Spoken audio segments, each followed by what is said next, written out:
Hello everyone, कैसे हैं आप सभी। उम्मीद करते हैं आप सभी अच्छे होंगे। आज से आप लोगों के लिए प्रतियोगी परीक्षाओं से संबंधित गणित की एक श्रृंखला प्रारंभ की जा रही है, जिसमें आप सभी को गणित की जो कक्षाएं हैं, जो भी कॉम्पिटिटिव एग्ज़ाम्स होते हैं, उन सब की कक्षाएं इस वीडियो सीरीज़ के माध्यम से आप सभी को प्रतिदिन रात 8 बजे मिलती रहेंगी। ठीक है, तो आप सभी लोग जो है इस वीडियो को ज़्यादा से ज़्यादा लोगों तक शेयर कर दें और साथ ही साथ इस चैनल को सब्सक्राइब करके बेल आइकन को भी प्रेस कर दें, जिससे रेगुलरली आप सभी को वीडियोस की नोटिफिकेशन आप तक पहुंच सकें और आप सभी लोग जो है इस वीडियो को ससमय देख सकें। ओके, तो चलिए आप लोगों को थोड़ा सा जानकारी पहले दे दी जाए, उसके बाद हम सीधा कक्षाओं को प्रारंभ करेंगे। तो इसमें जो वीडियो सीरीज़ आपको प्रारंभ की जा रही है, यहाँ से अब डेली आप लोगों को मिलती रहेंगी। इसमें आप सभी को टेट से संबंधित, सुपर टेट से संबंधित और पेट से संबंधित, ठीक है, और एक दिवसीय जितनी भी परीक्षाएं होती हैं, आरआरबी, एनटीपीसी, इस तरीके की जो भी वनडे एग्ज़ाम्स होते हैं आपके, उन सब में जो भी जनरल मैथ्स आपसे पूछी जाती हैं और साथ ही साथ रीजनिंग जो आपसे पूछी जाती है, उन सब की कक्षाएं हम लोग 1 बाय 1 करके आप सबके समक्ष जो है प्रतिदिन लाते रहेंगे। ठीक है, तो चलिए वीडियो को हम लोग स्टार्ट करते हैं और हम लोग सबसे पहले एकदम बेसिक से शुरू करेंगे। हम आपको ये मान के चल रहे हैं कि आप लोग बिल्कुल भी गणित के बारे में अनजान हैं, बिल्कुल भी नहीं जानते हैं। तो इस तरीके से हम आपको ये ऑब्जर्व करते हुए चल रहे हैं, जिससे हर एक तथ्य को हम आपको बारीकी से समझा सकें। ठीक है, तो स्टार्ट कर रहे हैं हम लोग संख्या पद्धति। ठीक है, गणित का जो पहला पार्ट आपका आता है, ये सबसे बेसिक चीज़ है। इसके बारे में जानने के बाद ही हम लोग जो भी गणित हैं उसको हम लोग सीख सकते हैं। जो भी आपकी अरिथमेटिक आती है, अंकगणित जिसको हम लोग बोलते हैं, उसके बारे में हम लोग जान पाएंगे। तो सबसे पहला आपका आता है संख्या पद्धति, जिसको हम लोग अंग्रेजी में कहते हैं नंबर सिस्टम। ठीक है, नंबर सिस्टम। ये जो नंबर सिस्टम है आपके संख्या पद्धति, यानी कि संख्या की जो प्रणाली है वो आपकी 2 प्रकार की होती है। यानी कि जो संख्याएं हम लोग व्यक्त करते हैं, उनको व्यक्त करने की 2 विधियां होती हैं। पहली आपकी होती है दशामलविक संख्या प्रणाली, दशामलविक संख्या प्रणाली या संख्या पद्धति हम लोग कह सकते हैं। और उसके बाद इसको हम लोग अंग्रेजी में कहते हैं decimal number system, decimal number system. अभी इसको दशामलविक संख्या प्रणाली क्यों कहते हैं, इसको हम बताते हुए चल रहे हैं आपको। और उसके बाद दूसरा आपका आता है द्विआधारी संख्या पद्धति, द्विआधारी संख्या पद्धति। इसको हम लोग अंग्रेजी में कहते हैं binary number system, binary number system. ठीक है, दशामलविक संख्या जो प्रणाली आपको यहाँ पे नाम दिया गया है डेसिमल नंबर सिस्टम, ये इसमें जो है हम लोग जो भी साधारणतः हम लोग संख्याओं को प्रदर्शित करते हैं, उसको हम लोग दशामलविक संख्या प्रणाली में ही अभी तक प्रदर्शित करते हुए आए हैं। जैसे ऐसी संख्या पद्धति जिसमें 0, 1, 2, 3, 4, 5, 6, 7, 8 और 9 तक की जो संख्याएं हैं, इनको हम लोग प्रदर्शित करके व्यक्त करते हैं। यानी कि इनका प्रयोग करके हम लोग किसी भी संख्या को अगर व्यक्त करेंगे तो इस प्रकार की संख्या प्रणाली को हम लोग क्या कहते हैं, दशामलविक संख्या पद्धति कहते हैं या फिर दशामलविक संख्या प्रणाली कहते हैं। अब चूंकि इसमें 1, 2, 3, 4, 5, 6, 7, 8, 9, 10 संख्याएं इसमें प्रयुक्त की जाती हैं, इसलिए इसको हम लोग दशामलविक संख्या पद्धति भी कहते हैं। बात आप लोग समझ रहे होंगे। हमने आपको बताया ऐसी संख्या पद्धति जिसमें इन 10 संख्याओं का प्रयोग किया जाता है, यानी कि इन 10 संख्याओं को हम लोग यूज करके जो भी संख्या प्रदर्शित करते हैं उसको हम लोग कहते हैं दशामलविक संख्या प्रणाली। ठीक है, और उसके बाद दूसरा आता है द्विआधारी संख्या पद्धति। ये ऐसी संख्या पद्धति है जो कि 0 और 1 के द्वारा ही प्रदर्शित की जाती है। यानी कि जिसमें हम लोग संख्याओं को व्यक्त करने के लिए सिर्फ और सिर्फ 0 और 1 का प्रयोग करते हैं, उसी को हम लोग क्या कहते हैं, द्विआधारी संख्या पद्धति या फिर बाइनरी संख्या पद्धति कहते हैं। और इसमें 2 ही अंक प्रयुक्त किया जाता है, इसलिए इसको द्विआधारी कहते हैं। या फिर हम लोग इसको और भी सरलतम तरीके से यहाँ पे बता सकते हैं। अब चूँकि इसका बेस यानी कि जो आधार है, यानी कि जो प्रदर्शित करने की जो यहाँ पे विधियाँ हैं वो 10 होती हैं, ठीक है। यानी कि इसका जो आधार है वो 10 अंक होता है, इसलिए इसको दशामलविक संख्या प्रणाली कहते हैं। या ऐसे भी आपसे पूछ सकता है दशामलविक संख्या प्रणाली का आधार क्या होता है, तो यहाँ पे आप बताएंगे 10 होता है। और द्विआधारी संख्या जो पद्धति है, इसका जो बेस यानी कि इसका जो आधार होता है वो आपका 2 होता है। 2 क्यों होता है? क्योंकि इसको व्यक्त करने के लिए सिर्फ और सिर्फ 0 और 1 का प्रयोग किया जाता है। अब इसको समझ लेते हैं हम लोग कहाँ पे किसका यूज़ होता है। इसको तो आप लोग प्रदर्शित करते हुए यानी कि संख्याओं को लिखना पढ़ना जो भी अभी तक करते आए हैं, इन्हीं 10 अंक का प्रयोग करते आए हैं, इसलिए दशामलविक संख्या प्रणाली से आप बखूबी परिचित हैं, ठीक है। और जिन विद्यार्थियों ने कक्षा 12 में साइंस साइड पढ़ा होगा 2012 के पहले, उसके पहले 2012 या उसके पहले जो है एक भौतिक विज्ञान में एक पाठ हुआ करता था, भौतिक विज्ञान में एक पाठ हुआ करता था कंप्यूटर से संबंधित। उसमें आपको बाइनरी नंबर ये आपको वहाँ पे दिया गया था। बाइनरी नंबर में हम लोग 0 और 1 का यूज़ करते थे, इसको जो है यहाँ पे डेसिमल नंबर में चेंज करते थे, फिर डेसिमल से हम लोग बाइनरी में चेंज करते थे। फिलहाल यहाँ पे बहुत विस्तृत रूप से उसको नहीं समझना है, आपको जानना सिर्फ यही इतना है कि जो डेसिमल नंबर होता है इसको हम लोग यूज़ करते हैं। बाकी जो बाइनरी नंबर होता है 0 और 1 वाला, ये हमेशा जो है कंप्यूटर में ऑब्जर्व किया जाता है। यानी कि कंप्यूटर के अंदर जो भी प्रोसेसिंग होती है वो सभी द्विआधारी संख्या पद्धति के अंतर्गत होती है। बाकी यहाँ पे जो भी हम लोग संख्याएं हम खुद से व्यक्तिगत रूप से जो प्रदर्शित करते हैं, जिन संख्याओं का यूज़ हम लोग करते हैं, वो सभी क्या होती हैं, आपकी दशामलविक संख्या प्रणाली का एक हिस्सा होती हैं। ओके, उम्मीद करते हैं आप लोग इतना समझे होंगे। इसके बाद हम लोग इसको इरेज करते हैं और अगले भाग की तरफ आगे बढ़ेंगे। अगली हमारी जो हेडिंग है वो होगी संख्या के भाग, ठीक है। पार्ट्स ऑफ नंबर, कोई भी संख्या है उसके कितने भाग होते हैं उसको हम लोग यहाँ पे समझने का प्रयास करेंगे, ठीक है। तो हेडिंग है संख्या के भाग। संख्या के भाग आप लोग आराम से समझते हुए चलिएगा। 1-2 लेक्चर में आप लोगों को थोड़ा ध्यान देना है, उसके बाद अगर बेसिक चीज़ें आपको क्लियर हो जाएंगी फिर हम लोग थोड़ा सा और बेहतरीन ढंग से समझ सकेंगे। संख्या के भाग हैं, इसको हम लोग कहते हैं पार्ट्स ऑफ नंबर। संख्या के भाग, संख्या के मुख्यतः 2 भाग होते हैं। यहाँ पे आप लोग ध्यान से देखिएगा, संख्या के मुख्यतः कितने भाग होते हैं? संख्या के मुख्यतः 2 भाग होते हैं। पहला आपका होता है पूर्णांक भाग, अभी हम आपको समझा रहे हैं। पहला आपका होता है पूर्णांक भाग, दूसरा आपका होता है भिन्नात्मक भाग, ठीक है।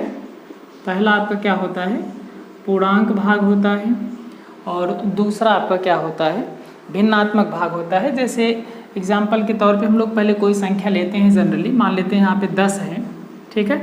10 में हमें बताना है कि इसका भिन्नात्मक भाग क्या होगा और इसका पूर्णांक भाग क्या होगा। तो इसको जानने के लिए सबसे पहले हम लोग यहाँ पे देखेंगे कि संख्या किस प्रकार की है। यहाँ पे संख्या देख रहे हैं, कोई भी एक पूर्णांक है, जैसे यहाँ पे 10 लिखा हुआ है, इसमें दशमलव नहीं लगा है, तो हम लोग यहाँ पे दशमलव लगा के 0 लिख सकते हैं, क्योंकि दशमलव के बाद 0 का कोई अर्थ नहीं होता है अगर 0 के बाद कोई गिनती ना हो, ठीक है। तो अगर 10.0 लिखा है, इसका मतलब 10 लिखा है, तो ये दशमलव के पहले वाला जो भाग होता है इसको हम लोग कहते हैं पूर्णांक भाग।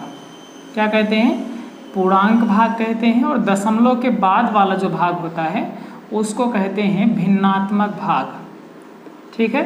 हमने आपको बताया संख्या के 2 भाग होते हैं, पहला होता है पूर्णांक भाग और दूसरा होता है भिन्नात्मक भाग, ठीक है। तो इंटीजर पार्ट यानी कि पूर्णांक भाग जो होगा वो आपका दशमलव के पहले वाला भाग होता है, यानी कि दशमलव के पहले जितना अंक लिखा होगा वो आपका पूर्णांक भाग होगा, और दशमलव के बाद जितना भाग लिखा होगा, जो भी संख्याएं लिखी होंगी वो आपकी क्या होंगी, भिन्नात्मक भाग होती हैं, ठीक है। और इसी तरीके से हम लोग कोई उदाहरण ले सकते हैं, दूसरा भी कोई समझ सकते हैं। ये पहला था, दूसरा देखिएगा, इसे मान लीजिए 5.75 यहाँ पे लिखा हुआ है और इसमें आपसे पूछ रहा है कि आप बताइए इसका भिन्नात्मक भाग और पूर्णांक भाग क्या होगा।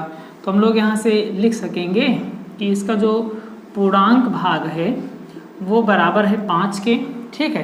यानी कि दशमलव के पहले जो गिनती लिखी है वही आपकी पूर्णांक भाग है। उसके बाद आपका यहाँ से भिन्नात्मक भाग हो जाएगा, भिन्नात्मक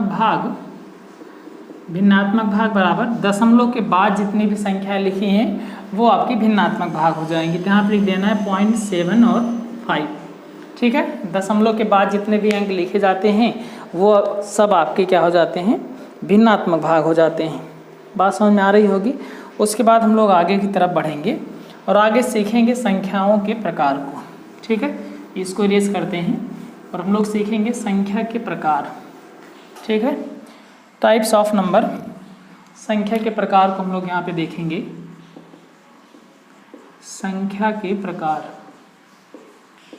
संख्या के प्रकार में संख्या जो आपकी है मुख्यतः एक संख्या होती है जिसको हम लोग कहते हैं सम्मिश्र संख्या, ठीक है। फिलहाल सम्मिश्र संख्या का यूज यहाँ पे आप लोगों को नहीं देखना है, लेकिन संख्या के प्रकार हम लोग पढ़ रहे हैं इसलिए इसको जानना जरूरी है, ठीक है।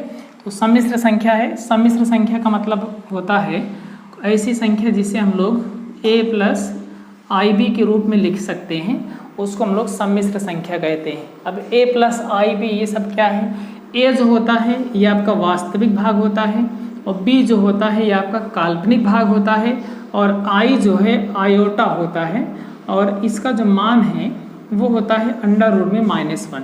ये केवल आप लोग थोड़ा जानते रहिए ऐसे, बाकी यहाँ पे विशेष रूप से इसको नहीं जानना है। ये हायर क्लासेज में पढ़ी जाती हैं, उसे 12th स्टैंडर्ड में भी इसको देखने को मिलता है। ये सब सम्मिश्र संख्या होती है। संख्या मुख्यतः एक प्रकार की है जो कि सम्मिश्र संख्या होती है, यानी कि हर एक संख्याओं को हम लोग सम्मिश्र संख्या बोल सकते हैं, ठीक है। और सम्मिश्र संख्या ऐसी संख्या होती है जिसको हम लोग a + IB के रूप में लिख सकते हैं। अब सम्मिश्र संख्या के 2 भाग होते हैं, ठीक है। पहला आपका होता है वास्तविक भाग, यानी कि हम लोग इसको कह सकते हैं वास्तविक संख्या, ठीक है। और दूसरा आपका होता है काल्पनिक संख्या, काल्पनिक संख्या। अब चूंकि वास्तविक संख्या के बारे में हम लोगों को पढ़ना है, काल्पनिक संख्या तो वास्तव में कोई भी संख्या नहीं होती है, जो भी वास्तविक संख्या होती है उसी के ऋणात्मक मान का अगर हम लोग वर्गमूल ले लेते हैं, जैसे √, के अंदर में कोई ऋण में संख्या लिख दी जाए, ऐसे √, के अंदर में कुछ भी लिख दिया जाए, तो ये सभी जो संख्याएं हैं वो काल्पनिक संख्याएं होती हैं। वास्तव में कोई भी संख्या काल्पनिक संख्या नहीं होती है। ये जो √, के अंदर में -81 लिखा है, ये -81 जो है ये वास्तविक संख्या है। अब चूंकि इसके ऊपर √, लगा दिया गया है, यानी कि -81 को हम लोग एक दूसरा रूप देने की कोशिश कर रहे थे जो कि संभव नहीं हो सका है। तो इस प्रकार की जो संख्याएं हैं वो आपकी काल्पनिक संख्याएं कहलाएंगी, जो कि वास्तव में कभी भी संभव नहीं होती।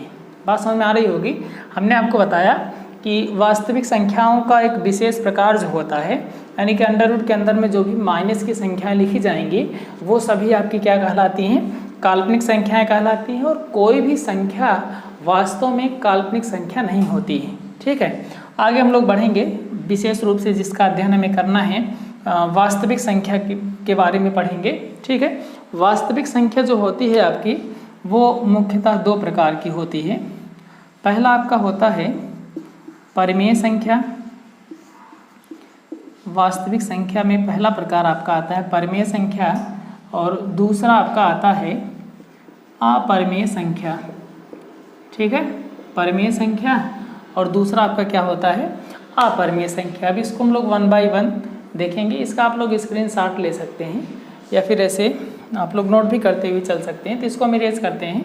अब हम लोग सीधा देखेंगे परिमेय और अपरिमेय संख्याएं क्या होती हैं, ठीक है। वास्तविक के और भी प्रकार हैं, उसको हम लोग यहाँ पे मेंशन करते हुए चलेंगे, ठीक है। आइए देखते हैं। सबसे पहले हम लोग जानेंगे अपरिमेय संख्या। अपरिमेय संख्या, इसको आप लोगों ने विभिन्न प्रकार से पढ़ा होगा। इसको अंग्रेजी में कहते हैं इर्रेशनल नंबर। Irrational number. ठीक है, आप लोगों ने इसको विभिन्न प्रकार से पढ़ा होगा, तो यहाँ पे हम थोड़ा दूसरे ढंग से बताने का प्रयास करेंगे। अपरिमेय संख्याएं जो होती हैं ये ऐसी संख्याएं होती हैं, ठीक है ना, ऐसी संख्याएं हैं जो कि पहली बात तो कोई भी संख्या जो पूर्ण वर्ग ना हो, ठीक है, कोई संख्या जो कि पूर्ण वर्ग ना हो, पूर्ण वर्ग ना होने का मतलब उसका वर्गमूल हम लोग ना निकाल सकें, ठीक है, कोई संख्या जो पूर्ण वर्ग ना हो, यहाँ पे लिख ही देते हैं पूरी परिभाषा, ऐसी संख्या जो पूर्ण वर्ग ना हो उसके वर्गमूल को अपरिमेय संख्या कहते हैं, अपरिमेय संख्या कहते हैं, ठीक है ना। मतलब कोई संख्या लीजिए जो कि क्या हो, जो कि पूर्ण वर्ग ना हो, जैसे 2 हो गया, 2 किसी भी संख्या का पूर्ण वर्ग नहीं है, यानी कि अगर हम लोग 2 का वर्गमूल निकालना चाहें तो ये संभव नहीं है, पूर्णांक में नहीं निकलेगा। तो 2 जो है किसी भी संख्या का पूर्ण वर्ग नहीं है, तो इसके वर्गमूल को हम लोग क्या बोलेंगे, अपरिमेय संख्या बोलेंगे। ठीक ऐसे ही जैसे मान लीजिए 3 है, 3 भी किसी संख्या का वर्ग नहीं है, इसलिए 3 के वर्गमूल को हम लोग क्या बोलेंगे, अपरिमेय संख्या बोलेंगे, ठीक है ना। इसी प्रकार से यहाँ पे √5 हो सकता है, √7 हो सकता है, ऐसे तमाम उदाहरण, इसके असंख्य उदाहरण बन सकते हैं। हमने आपको बताया कोई ऐसी संख्या जो पूर्ण वर्ग ना हो उसी के वर्गमूल को हम लोग क्या कहते हैं, अपरिमेय संख्या कहते हैं। बात आप लोग समझ रहे होंगे। जैसे एग्जाम्पल के तौर पे आपको बताया गया, उदाहरण के तौर पे बताया गया, √ के अंदर 2। अब चूंकि 2 जो है किसी भी संख्या का पूर्ण वर्ग नहीं है, इसके ऊपर अगर हम लोग वर्गमूल लगा देते हैं, चढ़ा देते हैं, तो ये क्या हो जाएगा, अपरिमेय संख्या हो जाएगी। ठीक ऐसे ही 3 है, 3 भी किसी संख्या का वर्ग नहीं होता है, इसलिए इसके वर्गमूल को हम लोग क्या बोलेंगे, अपरिमेय संख्या। ऐसे √5 है, √7 है, √11 है, 13 है, इस तरीके से तमाम संख्याएं बन सकती हैं। ठीक है, और उसके बाद हम लोग आगे चलेंगे, √12 भी होगा, यही अपरिमेय संख्या है। परिमेय पे आते हैं, परिमेय संख्या। परिमेय संख्या को हम लोग कहते हैं रेशनल नंबर, रेशनल नंबर। चूँकि थोड़ा सा ये सेशन जो है हमारा ये परिभाषा बेस्ड है, अभी बेस थोड़ा सा आप लोगों को मजबूत करना पड़ेगा। जिन लोगों को हमने आपको बताया एकदम बेसिक से हम आपको पढ़ाते हुए चल रहे हैं, इसलिए आप लोग थोड़ा सा बोरिंग टाइप में लग सकता है, लेकिन इसको बोरिंग आप लोगों को नहीं लगना चाहिए, क्योंकि ये सभी चीज़ें बिना समझे हम लोग आगे की जो भी प्रक्रियाएं हम लोग यहाँ पे पढ़ेंगे, जो भी संक्रियाएं विभिन्न प्रकार की हम लोग यहाँ पे पढ़ेंगे, वो समझ में नहीं आएगा। क्योंकि अब परिमेय, अपरिमेय, ठीक है, पूर्णांक, धनात्मक पूर्णांक, ऋणात्मक पूर्णांक, सभी चीज़ें जानना अति आवश्यक है। तभी ये एक प्रकार से हम लोग समझ सकते हैं कि ये गणित की ABCD हम लोग अभी पढ़ रहे हैं। ठीक है, तो अगर गणित की ABCD आपको समझ में आ जाएगी तो निश्चित रूप से हम लोग किसी भी सेंटेंस को भी पढ़ सकेंगे। ओके, आइए देखते हैं। परिमेय संख्या ऐसी संख्या है जिसको हम लोग ऐसे पढ़ते आए होंगे आप लोग, P/Q के रूप में लिख सकते हैं, जबकि Q का मान 0 नहीं हो उसको हम लोग परिमेय संख्या कहते हैं। एकदम सिंपल में आप लोग समझ सकते हैं। ऐसी संख्याएं जो अपरिमेय नहीं होती हैं उन सभी संख्याओं को हम लोग परिमेय संख्या कहते हैं। जैसे 2 हो गया, 3 हो गया, 1 हो गया, 4 हो गया, ठीक है, 5, 6, ऐसे तमाम संख्याएं हैं, 1.22, ठीक है, 5 समथिंग, कुछ भी ऐसा।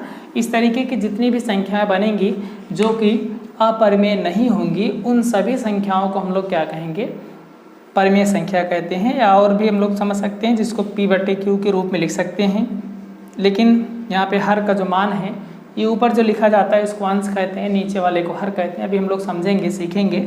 तो इस प्रकार की जितनी भी संख्याएं होती हैं उसको हम लोग क्या कहते हैं, अपरिमेय संख्या कहते हैं। कभी कभी ऐसी भी स्थिति देखने को मिलती है जब आपको ऐसे √ में लिख करके ना दिया हो, बल्कि दूसरे प्रकार से दिया हो, तो यहाँ पे परिमेय और अपरिमेय यहाँ पे आपको समझना थोड़ा सा मुश्किल हो जाता है। ठीक है, तो उसको भी आइए हम लोग देख लेते हैं। ठीक है, ऐसी भी संख्या हमको मिलेंगी, जैसे मान लीजिए 1.23232323 ऐसे करके लिखा हो, या फिर 1.324 324 324 ऐसे लिखा हो। ठीक है, या फिर ऐसा कुछ लिखा हो 1.01 001 0001, ठीक है, 0001, इस तरीके के तमाम प्रकार बन सकते हैं, ठीक है। तो यहाँ पे थोड़ा सा आपको समझना ये पड़ेगा इन संख्याओं को हम लोग किस प्रकार से ऑब्जर्व कर सकते हैं।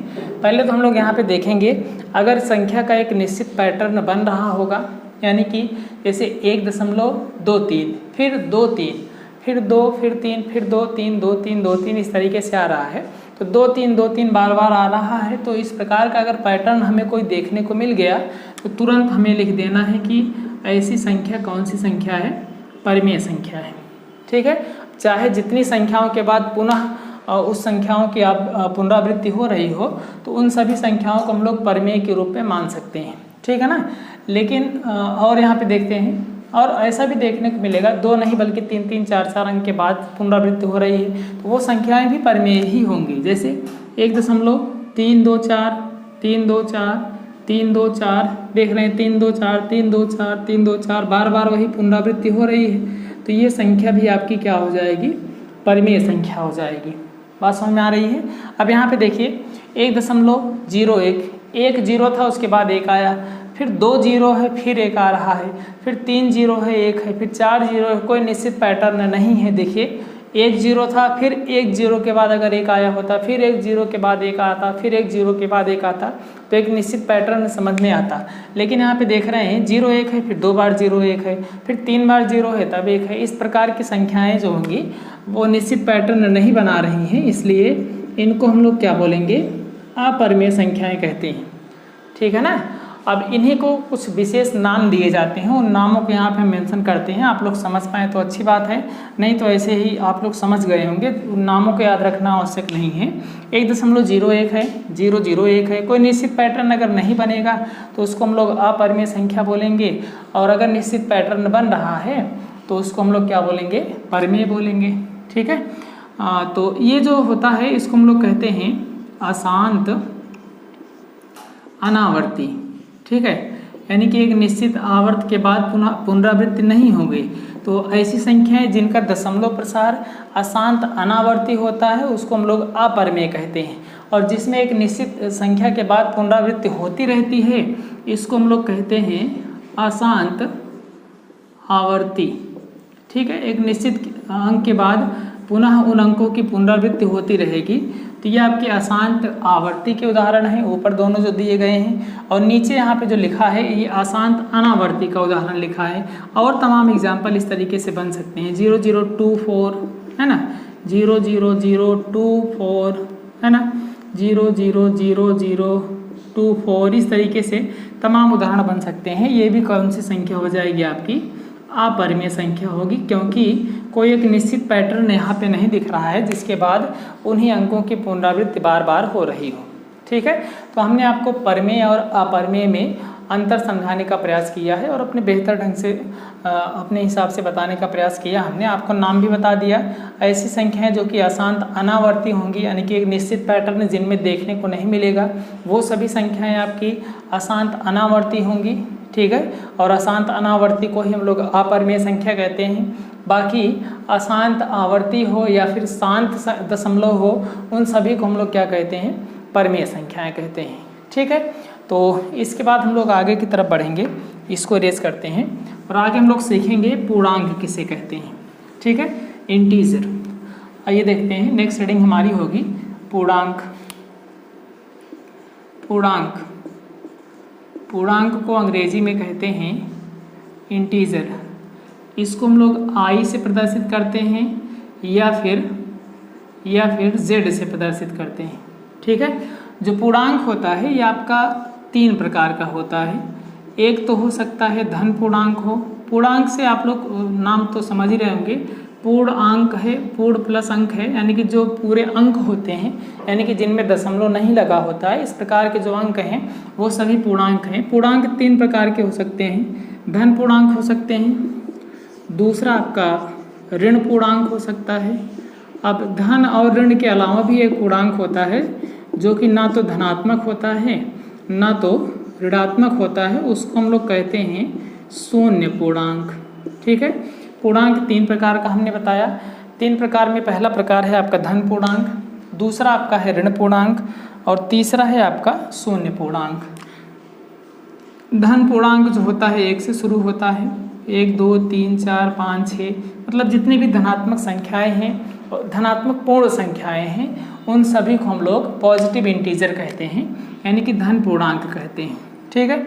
और जितने भी ऋण पूर्णांक होते हैं, ऋणात्मक पूर्ण संख्याएं जो होती हैं, उन सबको हम लोग क्या कहते हैं, ऋण पूर्णांक कहते हैं। ठीक है। और शून्य पूर्णांक का मतलब होता है शून्य। बात आप लोग समझ रहे होंगे। आपसे परिभाषाएं कहीं कहीं पे पूछी जा सकती हैं, जैसे आपसे पूछ लिया ऋण 3 क्या है, तो आपको बता देना है ऋण पूर्णांक है। ठीक है। ऋण 3 किस प्रकार का पूर्णांक है, 4 किस प्रकार का पूर्णांक है, तो 4 यहाँ पे देख रहे हैं धन संख्या है, पूर्णांक है, इसलिए धन पूर्णांक है। ठीक है। और शून्य किस प्रकार का पूर्णांक है, तो यहाँ पे लिख देना है शून्य पूर्णांक होता है। ओके। अगली हेडिंग की तरफ हम लोग आगे बढ़ेंगे, और अगली हेडिंग है आपकी पूर्ण संख्या। ठीक है। पूर्ण संख्या, जिसको हम लोग अंग्रेजी में कहते हैं होल नंबर। होल नंबर, इसको हम लोग W से प्रदर्शित करते हैं। ठीक है। आइए समझते हैं। पूर्ण संख्या जो होती है वो शून्य को लेकर 1 2 3 4 5 6 इस प्रकार की जितनी संख्याएं बनेंगी, यानी कि शून्य और धनात्मक पूर्णांक को लेकर के जो संख्याएं बनती हैं, उसको हम लोग क्या कहते हैं, पूर्ण संख्या कहते हैं। ठीक है। उसके बाद आपका आता है प्राकृतिक संख्या। प्राकृतिक संख्या, इसको अंग्रेजी में कहते हैं नेचुरल नंबर। आपको इसी तरीके से ऐसे याद रखना है, नाम याद रखेंगे कि इसको कौन सी संख्या कहते हैं। नेचुरल नंबर को n से हम लोग प्रदर्शित करते हैं, और यही जो पूर्ण संख्या है उसी में 0 को छोड़ने के बाद जितने भी धनात्मक पूर्णांक बनते हैं, बचते हैं, उसी को हम लोग क्या कहते हैं, प्राकृतिक संख्या कहते हैं। यानी कि 1 2 3 4 5 6 7 8 ये सभी जो हैं आपके ऐसे अनंत तक जाएगी संख्या, इसको हम लोग क्या कहते हैं, प्राकृतिक संख्या कहते हैं। अगर इसी प्राकृतिक संख्या में शून्य मिला दिया जाए तो हम लोग क्या कहेंगे, इसको ये पूर्ण संख्या है। आपसे कभी कभी पूछता है कि क्या सभी प्राकृतिक संख्याएं पूर्ण संख्या होती हैं, तो आपको लिखना है हाँ। ठीक है। लेकिन अगर आपसे पूछ लिया कि क्या सभी पूर्ण संख्याएं प्राकृतिक संख्याएं होती हैं, तो उसमें कहना है नहीं। क्यों कहना है नहीं, क्योंकि पूर्ण संख्या में शून्य शामिल है, जबकि प्राकृतिक संख्या में शून्य उपस्थित नहीं है। ठीक है। तो यहाँ पे हम आपको मेंशन कर देते हैं, नोट के तौर पे आपको बता दे रहे हैं कि सभी पूर्ण संख्याएं प्राकृतिक संख्याएं नहीं होती हैं। सभी पूर्ण संख्याएं प्राकृतिक संख्या नहीं होती है।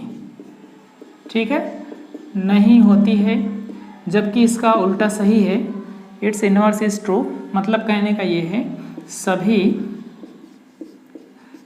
प्राकृतिक संख्याएं पूर्ण संख्या होती है। ठीक है। अब चूंकि प्राकृतिक संख्या 1 से शुरू होती है और 1 2 3 4 5 6 इस तरीके की जितनी भी संख्याएं हैं वो सभी पूर्ण संख्या में उपस्थित हैं, इसलिए सभी प्राकृतिक संख्या पूर्ण संख्या होगी, लेकिन सभी पूर्ण संख्या आपकी प्राकृतिक संख्या नहीं हो सकती है। ओके। इसके बाद हम लोग नेक्स्ट हेडिंग की तरफ आगे बढ़ेंगे, और अगली हमारी जो हेडिंग है वो होगी अभाज्य संख्या। ठीक है। अभाज्य संख्या, जिसको हम लोग कहते हैं प्राइम नंबर। ठीक है, इसको समझना बहुत ज़रूरी है। अगली हमारी हेडिंग है अभाज्य संख्या। अभाज्य संख्या को अंग्रेजी में कहते हैं प्राइम नंबर। ठीक है। प्राइम नंबर जो होती है ये ऐसी संख्याएं होती हैं, ऐसी, यहाँ पे हम आपको परिभाषा भी लिखते हुए चल रहे हैं, आप लोग नोट करते चल सकते हैं। ऐसी संख्याएं जिनके केवल 2 गुणनखंड होते हैं, जिनके केवल 2 गुणनखंड होते हैं, ऐसी संख्याएं जिनके केवल 2 गुणनखंड होते हैं, काम करके लिख देंगे अभाज्य संख्या कहलाती हैं। अभाज्य संख्या कहलाती हैं। ठीक है। ये दूसरे प्रकार से भी हम लोग समझ सकते हैं, ऐसी संख्याएं जो केवल 2 संख्याओं से ही विभाजित हो सकती हैं, उन सभी संख्याओं को हम लोग क्या कहते हैं, अभाज्य संख्या कहते हैं। एग्जाम्पल के तौर पे 2 ले सकते हैं। 2 का केवल 2 ही गुणनखंड होगा, 2 गुणे 1, यानी कि 2 होगा या फिर 1 होगा। या ऐसे हम लोग समझ सकते हैं जो 2 संख्या होती है, गिनती जो 2 होती है वो या तो 2 से कटती है या फिर 3 से कटती है, ठीक है। इसलिए ये जो संख्या 2 है वो या तो 2 से कटती है या फिर 1 से कटती है। हमने आपको परिभाषा में ही ऊपर बताया, ऐसी संख्याएं जिसकी केवल 2 गुणनखंड हो सकते हैं। केवल शब्द पे ध्यान दीजिएगा, 2 गुणनखंड विभिन्न संख्याओं के हो सकते हैं, लेकिन केवल 2 गुणनखंड केवल अभाज्य संख्याओं के ही हो सकते हैं। तो जिनमें केवल 2 गुणनखंड होंगे उनको हम लोग अभाज्य संख्या बोलेंगे। या दूसरे तरीके से हम लोग समझ सकते हैं, ऐसी संख्याएं जो केवल 2 अंकों से ही, 2 संख्याओं से ही कट सकती हैं, जैसे 2 से और 1 से, यानी कि जो स्वयं से कटेगी और 1 से कटेगी, उन संख्याओं को हम लोग क्या कहते हैं, अभाज्य संख्या कहते हैं। इसे 3 भी ले सकते हैं, 3 जो है 3 से कटता है या फिर 1 से कटता है। अब 4 जो है 4 से भी कटता है, 2 से भी कटता है, 1 से भी कटता है, इसलिए 4 अभाज्य संख्या नहीं है। 5 को देखेंगे, 5 जो है 5 से कटता है या फिर 1 से कटता है, तो ये 5 और 1 इसके केवल 2 ही गुणनखंड हैं, इसलिए इसको हम लोग क्या बोलेंगे, अभाज्य संख्या। ऐसे 7 को ले सकते हैं, ये 7 से कटेगा या फिर 1 से कटेगा। इस तरीके के तमाम उदाहरण हो सकते हैं। ओके, ये हो गया आपका अभाज्य संख्याएं। उसके बाद अगला आपका आता है भाज्य संख्या। भाज्य संख्या, ठीक है। भाज्य संख्या के बारे में हम लोग पढ़ेंगे। भाज्य संख्या का मतलब होता है कंपोजिट नंबर। कंपोजिट, बहुत ही सिंपल है ये, कंपोजिट नंबर। ऐसी संख्याएं जो अभाज्य नहीं हैं उन सभी संख्याओं को हम लोग भाज्य संख्या कहते हैं। या ऐसे हम लोग समझ सकते हैं, ऐसी संख्याएं जिनके 2 से अधिक गुणनखंड हो सकते हैं वो सभी संख्याएं भाज्य संख्याएं हैं। जैसे देखिए, जैसे यहाँ पे हम 4 लेते हैं, 4 जो है 4 के 2 से ज़्यादा गुणनखंड होंगे। हमने आपको बताया 4 से भी कट सकता है, 2 से भी कट सकता है और 1 से भी कट सकता है। भाग दे के देख सकते हैं, 4 के 4 कट जाएगा पूरा, 2 दूनी 4 ये भी कट जाएगा, 1 चौके 4 ये भी कट जाएगा। मतलब 2 से अधिक संख्याओं से विभाजित हो रहा है, इसलिए इसको हम लोग भाज्य संख्या बोलेंगे, ठीक है। ऐसे 6 हो सकता है, 6 से कटेगा, 3 से कटेगा, 2 से कटेगा, 1 से कटेगा, है ना। इसी प्रकार से तमाम उदाहरण आपके बन सकते हैं। ऐसे 8 है, 8 2 से कटता है, 4 से भी कटता है और 8 से भी कटता है और 1 से भी कटता है। तो ये इसके 2 से अधिक गुणनखंड बन रहे हैं, इसलिए इसको हम लोग भाज्य संख्याएं कहते हैं। या हम लोग ऐसे भी समझ सकते हैं, ऐसी संख्याएं जो स्वयं से, 1 से और किसी अन्य संख्या से भी विभाजित हो सकती हैं, उन सभी को हम लोग भाज्य संख्याएं या फिर क्या कहते हैं, कंपोजिट नंबर कहते हैं। ओके, इसके बाद हम लोग आगे बढ़ेंगे और यहाँ पे एक नोट लिखेंगे, इसको नोट लिख लेते हैं, उसके बाद ही इरेज करते हैं।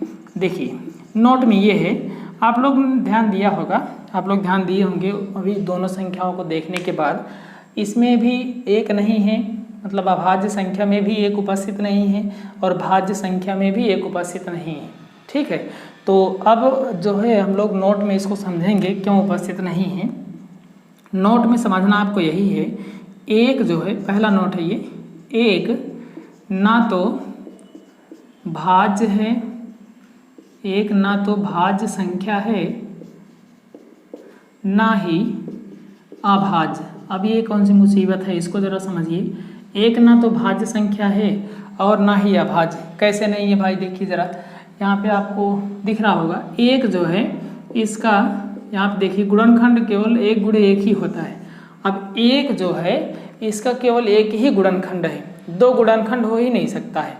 क्यों नहीं हो सकता है? क्योंकि 1 सिर्फ और सिर्फ 1 से ही विभाजित होता है, जबकि इन दोनों परिभाषाओं में 2 या 2 से अधिक संख्याओं की आवश्यकता होगी जिससे वो संख्या कट सकती है। अब यहाँ पे हमने आपको बताया, देखिए जिनमें केवल 2 गुणनखंड होंगे, अब यहाँ पे गुणनखंड में सिर्फ 1 ही आ रहा है, तो यह भाज्य का भी रूल फॉलो नहीं कर रहा है। ठीक ऐसे भाज्य वाले में हमने बताया जिनके 2 से अधिक गुणनखंड होंगे, अब यहाँ पे देख रहे हैं 1 ही आ रहा है, गुणनखंड में 1 ही आ रहा है, इसलिए ना तो ये इसका नियम फॉलो कर रहा है और ना ही इसका ही फॉलो कर रहा है, इसलिए 1 ना तो भाज्य संख्या है और ना ही अभाज्य। ये आपका टेट में पूछा हुआ प्रश्न है, तो आप लोग इसको ध्यान दीजिएगा। वनडे में इस तरीके के क्वेश्चन अक्सर पूछे जाते हैं वनडे एग्जाम में। ठीक ऐसे ही ये बहुत चर्चित प्रश्न है जो यहाँ पे हम दूसरा नोट लिखने चल रहे हैं। दो सबसे छोटी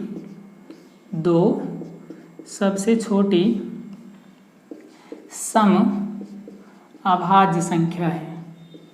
दो सबसे छोटी सम अभाज्य संख्या है।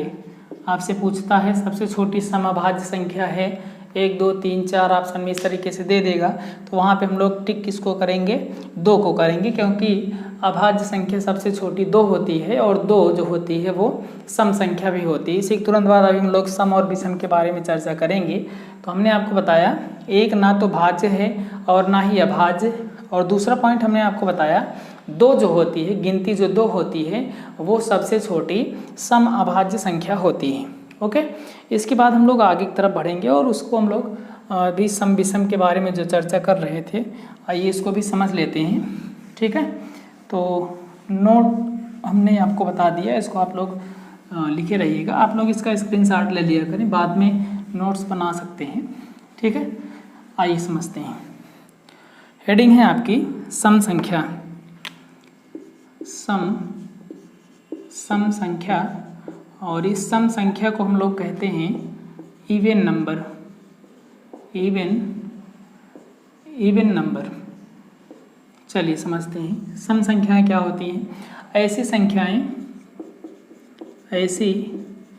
संख्याएं जो 2 से पूर्णतः विभाजित हो जाती हैं। ऐसी संख्याएं जो 2 से पूर्णतः विभाजित हो जाती हैं, कामा करके लिख देंगे, सम संख्या कहलाती है। सम संख्या कहलाती हैं। हमने आपको बताया ऐसी संख्याएं जो 2 से पूर्णतः विभाजित हो जाती हैं उसको हम लोग क्या कहते हैं, सम संख्याएं कहते हैं। उदाहरण के तौर पे यहाँ पे एग्जाम्पल के तौर पे समझ सकते हैं, जैसे 2 4 6 8 10 इस प्रकार की जो संख्याएं हैं ये सभी आपकी क्या होंगी, सम संख्याएं होंगी, क्योंकि ये सभी संख्याएं 2 से पूर्णतः विभाजित हो जाती हैं। ठीक है, अगला हम लोग देखेंगे, अगला जो प्रकार है वो है विषम संख्या का। विषम संख्या, ठीक है, विषम संख्या को हम लोग कहते हैं ऑड नंबर।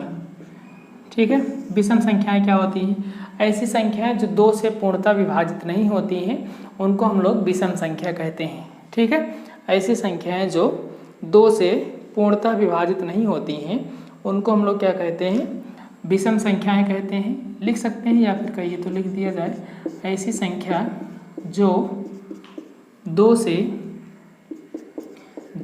से पूर्णतः विभाजित नहीं होती है। विभाजित ना होने का मतलब 2 से नहीं कटती है, विभाजित नहीं होती हैं, कामा करके लिख देंगे, विषम संख्या कहलाती है। विषम संख्या कहलाती है। ठीक है, हमने आपको 2 प्रकार की संख्याएं बताया। पहला 2 से विभाजित होने वाली संख्या, यानी कि जो 2 से पूरा कट जाएगी उसको हम लोग बोलेंगे सम संख्या, और जो 2 से पूरा नहीं कटेगी उसको हम लोग बोलेंगे विषम संख्या। जैसे 3 हो गया, 1 हो गया, 3 हो गया। ठीक है, ऐसे 4 तो कटता ही है, 5 हो गया, 7 हो गया। इस तरीके के आपके तमाम उदाहरण बन सकते हैं। ठीक है, ऐसे देखिए कैसे पूर्णता नहीं कटती है। जैसे 1 की बात हम लोग करें, 2 से भाग देंगे तो बार नहीं जाएगा, दशमलव लगाएंगे, 2 पंचे 10 हो जाएगा। अब कट तो रहा है लेकिन यहाँ पे पूरा पूर्णांक में नहीं कट रहा है, इसलिए 1 जो है वो आपकी विषम संख्या है। ऐसे 3 की बात अगर हम लोग करें, 2 से भाग देंगे, 2 1 के 2, 1 3 होगा, दशमलव बढ़ाएंगे, 10 हो जाएगा, 2 पंचे 10, ये कट गया। ठीक है, अब यहाँ पे देख रहे हैं पूरा पूर्णांक नहीं आ रहा है। तो इस प्रकार की जो भी संख्याएं हैं जो कि पूरा 2 से नहीं विभाजित होती हैं उनको हम लोग कहते हैं विषम संख्या, और जो 2 से पूर्णतः विभाजित हो जाती हैं उनको हम लोग क्या कहते हैं, सम संख्या कहते हैं। ठीक है, उसके बाद हम लोग आगे की तरफ बढ़ेंगे और यहाँ पे कुछ नोट पॉइंट लिखेंगे, और ये नोट पॉइंट आपको अक्सर परीक्षा में देखने को मिलेंगे। ठीक है, नोट यहाँ पे लिखना है, ध्यान से इसको समझिएगा थोड़ा सा। ये जैसे प्रश्न पूछा जाता है आपको यहाँ पे हम सेम वैसे ही आप लिख दे रहे हैं। नोट पॉइंट है, इसको आप लोग ध्यान से समझिएगा। नोट है, नोट में पहला पॉइंट है, आपसे पूछता है पाई किस प्रकार की संख्या है। ठीक है, ये सुपर टेट 2018 में भी पूछा गया था और टेट में भी पूछा गया था। ये बहुत ही ज्वलंत प्रश्न है। कहने का मतलब ये है, ये अक्सर परीक्षा में आपसे पूछा ही जाता है। तो पाई जो है वह क्या है, एक अपरिमेय संख्या है।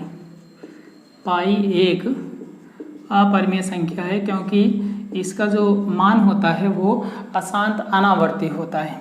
ठीक है, तो पाई एक अपरिमेय संख्या है। पाई का एक लगभग मान माना जाता है 3.14। ठीक है, 3.14 या फिर लगभग 22/7 भी हम लोग पाई को मानते हैं। तो अगर 3.14 लिखा है या फिर 22/7 लिखा है तो ये सभी क्या हैं, ये सभी आपसे अगर पूछे जाएं तो आपको सीधा लिखना है कि ये सभी क्या हैं, परिमेय संख्याएं हैं। ठीक है, फिर से एक बार समझिएगा।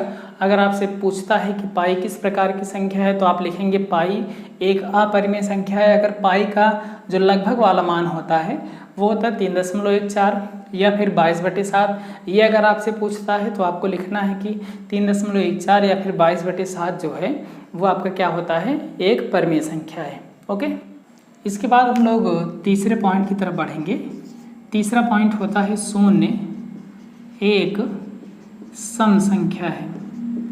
यह आपसे पूछा जाता है अक्सर, तो आप लोग इसको याद रखेंगे। शून्य जो होती है वो आपकी एक सम संख्या होती है। कैसे होती है आइए इसको समझ लेते हैं। समझना आपको सिर्फ इतना है कि अगर हम लोग किसी भी ऑड, यहाँ पे थोड़ा सा मेंशन करते हैं, अगर हम लोग विषम को हम लोग जानते हैं ऑड लिखते हैं और सम संख्या को हम लोग क्या लिखते हैं, इवन लिखते हैं।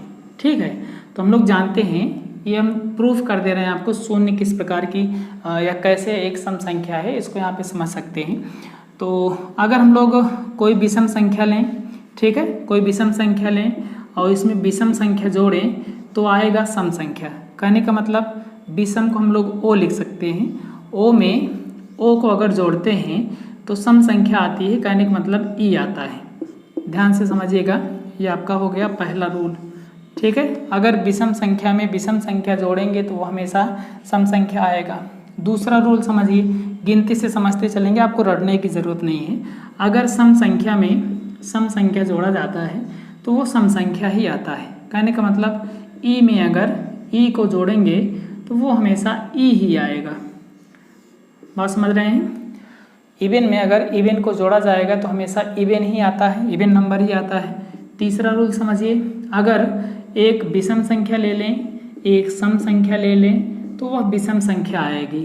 कहने का मतलब अगर इवन में हम लोग ऑड को जोड़ें, ठीक है, इवन में अगर हम लोग यहाँ पे उल्टा लिख दिया हमने, ऑड को अगर इवन में जोड़ें या इवन को ऑड में जोड़ें, बात दोनों एक ही है, लेकिन अब चूंकि ये विषम है तो विषम के नीचे थोड़ा सा हम विषम लिखना ज़्यादा उचित समझ रहे हैं। तो अगर हम लोग विषम को सम में जोड़ रहे हैं तो वह हमेशा एक विषम संख्या आएगी। तो 3 रूल हमने आपको बताया क्या, यही संख्या को देख करके हमने आपको रूल बना दिया है। तो यहाँ पे आप लोग समझ सकते हैं, अगर ऑड में ऑड जोड़ते हैं तो इवन आता है, विषम संख्याओं को जोड़ने पर सम आता है, सम को जोड़ेंगे तो सम आएगा। केवल विषम और सम को जब जोड़ा जाता है तभी विषम आता है। ठीक है, तो इसको ध्यान से समझिए। पहले आप लोग, हमने आपको बताया कि आपको प्रूफ करना है कि 0 एक सम संख्या है, तो 0 को किसी सम संख्या के साथ मिला दीजिए। अगर 0 एक सम संख्या होगी तो सम के साथ अगर हम लोग सम को मिलाएंगे तो आपका क्या आना चाहिए, सम आना चाहिए। देखिए, इवन को अगर हम लोग इवन में मिला रहे हैं तो इवन ही आ रहा है। चलिए मिला लेते हैं। 0 + 2 = कितना आ रहा है, 2, और 2 भी कैसी संख्या है, सम संख्या है। ऐसे हम लोग विषम में मिला के देखते हैं। 0 में 1 जोड़िए, 1 आएगा। देखिए ऑड हो इवन हो गया, ऑड हो गया, बराबर क्या आ रहा है, ऑड आ रहा है।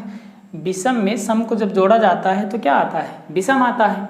तो यहाँ से हम लोग प्रूफ कर सकते हैं या प्रूफ कर चुके हैं कि सम में सम को जोड़ने पर ही सम आता है, इसलिए 0 क्या है, एक सम संख्या है। अगर आपको ये समझ में नहीं आया तो कोई ज़रूरत नहीं है, आपसे सिर्फ पूछा जाएगा कि 0 किस प्रकार की संख्या है तो आप उसको बताएंगे कि 0 जो है वो आपकी क्या है, एक सम संख्या है। ठीक है, आज के लिए इतना ही। आप लोग इतना पढ़ें, इतना आप लोग बेसिक नॉलेज आपको दिया गया है। कल से हम लोग जो है अब इसके बाद की जो भी विभिन्न संक्रियाएं हैं उसको लेकर के बहुत जल्द ही उपस्थित होंगे। आप लोग इस चैनल को ज़्यादा से ज़्यादा लोगों तक पहुंचाएं और साथ ही साथ आप लोग भी इस चैनल को सब्सक्राइब करके बेल आइकन को प्रेस कर दें, क्योंकि अब आज के बाद आपको रेगुलरली जो है वीडियोस मिलती रहेंगी इस टॉपिक से रिलेटेड। जो भी वनडे एग्जाम्स में गणित आपसे पूछी जाती है उन सभी टॉपिक्स को हम लोग 1 बाय 1 कवर करते रहेंगे और साथ ही साथ रीजनिंग को भी हम लोग कवर करें, ठीक है। मैथ के साथ साथ रीजनिंग को भी हम लोग कवर करते रहेंगे। तो आप लोग इस चैनल को ज़्यादा से ज़्यादा लोगों तक पहुँचाएं, जिससे अधिक संख्या में जो भी अभ्यर्थी हैं वो जुड़ सकें और अपनी सफलता जो भी आप लोग अचीव करना चाहते हैं, जो भी टारगेट आपने रखा है उस टारगेट को पूरा करने में हम भी आपकी मदद कर सकें, ठीक है। वीडियो में लास्ट तक बने रहने के लिए आप लोगों का बहुत बहुत धन्यवाद। Thanks for watching.